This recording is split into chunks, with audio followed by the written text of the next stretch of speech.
Francesco Verso is an Italian writer. நிறைய science fiction நாவல்ஸோட expertise எல்லா வேர்ல்டில் இருக்க எல்லா நாட்டோட சயின்ஸ் ஃபிக்ஷன் நாவல்ஸும் கலெக்ட் பண்ணி இவர் வந்து இட்டாலியில் வந்து எடிட் பண்ணி இங்கிலீஷ் நாவல்ஸாக வெளியிடுறாரு, இங்கிலீஷ் புக்ஸாக வருது, ஷார்ட் ஸ்டோரிஸ் வருது. So tell me about your passion for science fiction. Yes, it started many years ago now when I was much younger. It's related to the fact that without imagining the future, we would be left with a never-ending present. So the very idea of development is related to imagining a different future. So the creativity is the tool that allows us to change the present, to change the condition that limit our present and free our future. So I think that science fiction is the best tool to free the future, to imagine possible scenarios that could modify our reality. Sometimes it happens in bad situation, sometimes it happens for good. But in any case, this thought experiment, this idea of removing something from the present and change it with a different element is very powerful because it allows us to challenge the stability of reality. So in a way, it's a very provocative tool that we have, and it's free. It just comes from our imagination and creativity.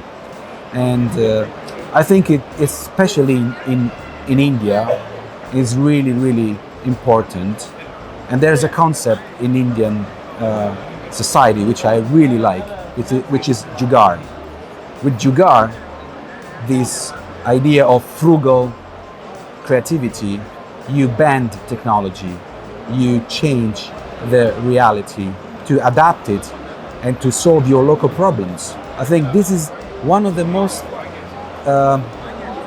conceptual elements that I can introduce into science fiction, jugaad fiction.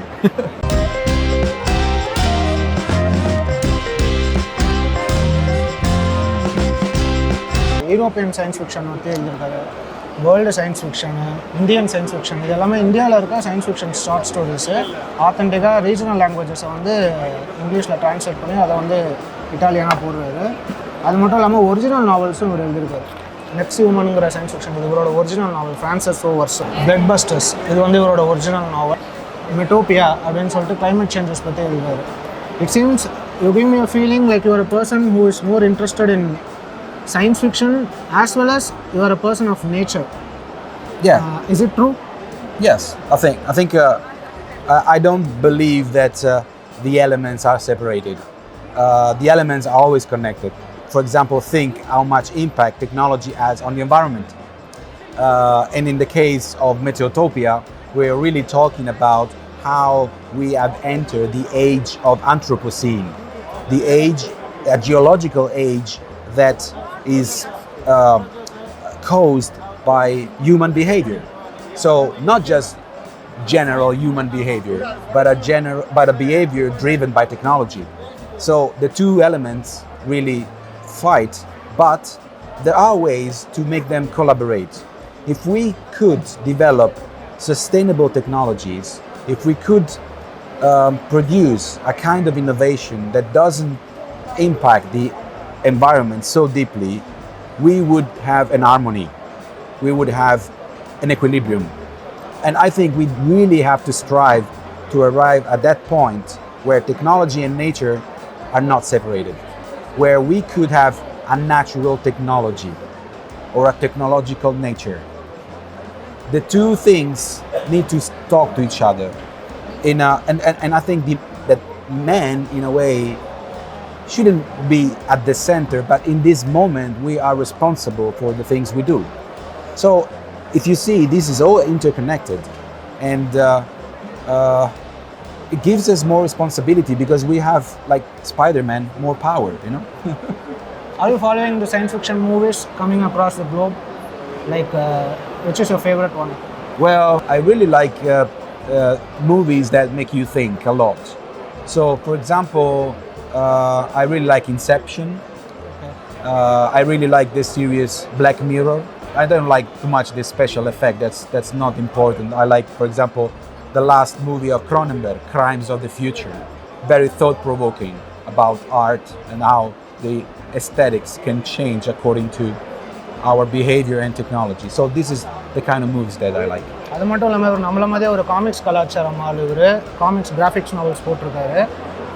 இவங்களோட future fiction அப்படின்னு சொல்லிட்டு இதான் publication, Italian publication, English publication company. அவங்க வந்து இந்த மாதிரி graphics நாவல்ஸ்லாம் போட்டிருக்காங்க. இது வந்து அவரோட டைரக்ட் ஸ்டோரியில் வந்து ஒரு கிராஃபிக் நாவல் ஃபுல்லாக. இது வந்து ஒரு சைனீஸ் நாவலை வந்து அப்படியே கிராஃபிக் நாவலாக மாற்றிருக்காங்க. இதுதான் அந்த Chinese novel.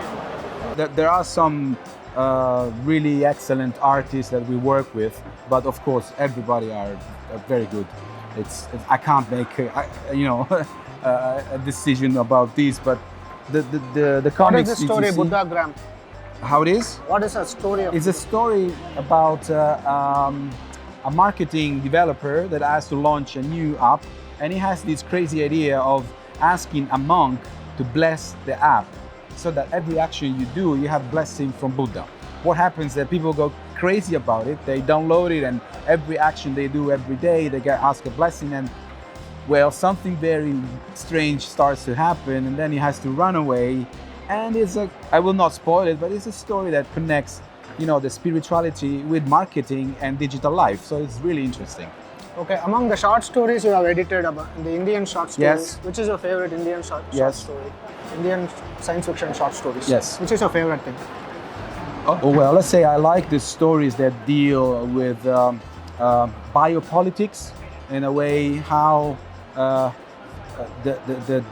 the way government and policies affect our condition. They are very intriguing because they challenge our perception of reality, the things that can be done in one way or in another way through the use of future politics. So that's really interesting in terms of how you can affect demography, how you can affect urbanism, how you can affect agriculture. So these politics have a huge impact, and I think it's the best way to look at possible future scenarios of states, of territories, and of population. These two are his original novels. And you have edited all the short stories from all over the world, but Yes. you have written novels.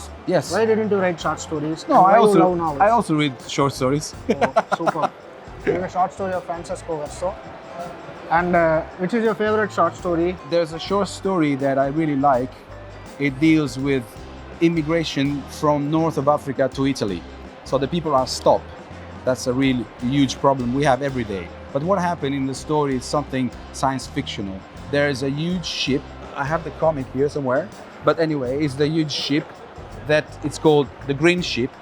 And this ship rescues these immigrant people and takes them in the Indian Ocean, where they wait for an underwater eruption of a volcano to have enough magma to terraform a new land. Terraform a land where people can have a right to live. So I think this is very relevant in the times we're living, to give a possible solution for a very big problem that we have. People are moving. We have always been migrant for war, for climate, for economic conditions. We will always move, and we will always have to find solutions to accommodate these problems. As an artist, are you seeing the domination of artificial intelligence in the world of paintings, and we are giving quotes and they're doing the paintings? Yeah. As an artist, what do you think about the future of artificial intelligence will be? Well, I wish I had the solution, but I can only, express some opinions. The problem is that we have always been using tools to create art, whether it's a brush or a typewriter or a word processor or an artificial intelligence. So as time processed, we improved our tools up to the point where we can really the machine can substitute the author. So the problem is that we have to keep up with technology. We have to be one step ahead of the artificial intelligence in terms of creativity.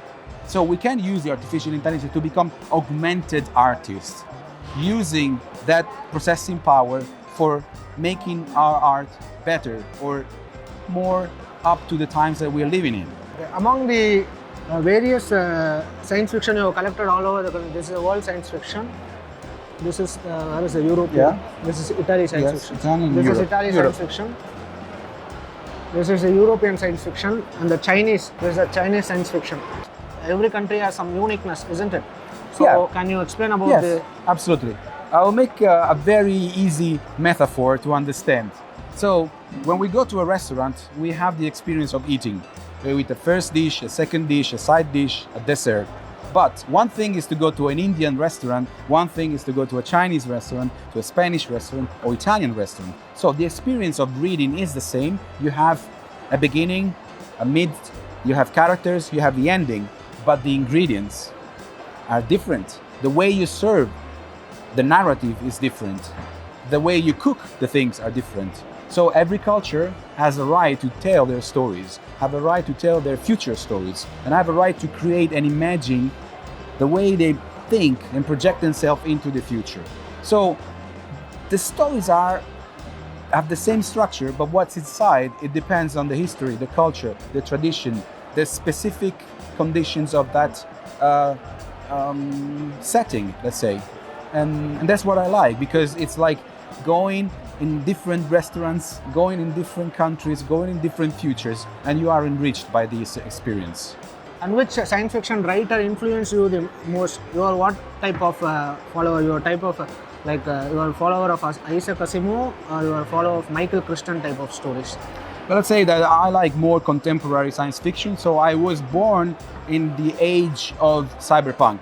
So my, let's say, masters are authors like Ian MacDonald, like William Gibson, like Neil Stephenson. But there are authors, especially also from India. There is an author that I love very much. Who is that? It's Vandana Singh. Okay. She is great. Okay. And among every questions I asked, how did you enjoy the international book fair conducted by Chennai? It's great, just great. I would like to thank the volunteers because they made a wonderful job. Without them, I would have never been able to sign so many contracts. And they helped me with sometimes with the difficulties with translation. They helped me with fixing everything here. The organization is amazing. You start from a very high level. So I really hope that the second edition will be, just keep doing this as you're doing, and probably, just widen the number of foreign editors and publishers that you can accommodate. That's already in the picture. So you just have to keep doing this. It's the first edition, and you're on an excellent track. What will be your suggestions for the Italian classics in English we can read? Well, I don't know what is being translated. Or some great stories which you like. We will search in Google and we'll read it if it is translated. Well, I wish you could read my stories. Okay, that's for sure. I'm buying all this. Okay. But I don't know what is being translated in Tamil at the moment. So let's say that the if you want classics, of course, I think Umberto Eco have been translated. Alessandro Baricco probably has been translated. Lately, we have a huge bestseller, Elena Ferrante. Maybe you heard about her. So there are Italian writers. They don't do science fiction. Maybe you heard about Italo Calvino. It was an author that deal with fantastic. But there are very, very good writers. Tex Willer is from your country. Yes, Tex Willer is from Bonelli. We are great fans of Tex Willer. Yes. We have a great fan following. Diabolic. Yeah. Zagor. Yes. Yes. And thank you. Thank you very much. Nandri. Nandri.